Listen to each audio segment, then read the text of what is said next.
Un cantiere abbandonato trasformato in lago, degrado e pericolo. È la situazione a Padova Est, sotto il cavalcavia, il cosiddetto Ponte Darwin, e a poca distanza dalle aree del nuovo ospedale. Qui da anni si è formato un vero e proprio lago, che le varie amministrazioni hanno via via promesso di bonificare, prosciugare e riqualificare. E invece il lago è ancora lì, circondato da erbacce e rifiuti. Una situazione assurda. L'area è privata, d'accordo, ma il degrado è un brutto biglietto da visita per questa trafficatissima porta d'ingresso alla città.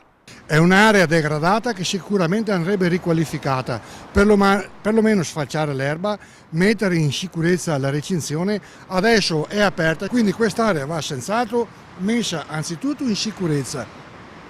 Dopodiché bisogna ripensare al tipo di funzionamento che si vuole dare a questo tipo di area. A preoccupare è anche il pericolo. Il lago è profondo parecchi metri e largo almeno un centinaio.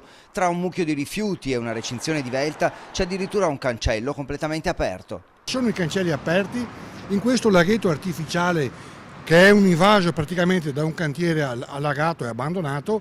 Ci sono metri di profondità per cui le persone che possono entrare accidentalmente possono scivolare in acqua e rischiare l'annegamento. C'è addirittura un cartello che dice che c'è un pericolo di annegamento. All'amministrazione Giordani il compito di ripulire e bonificare il lago perché Padova Est torni ad essere una porta d'accesso alla città pulita e presentabile.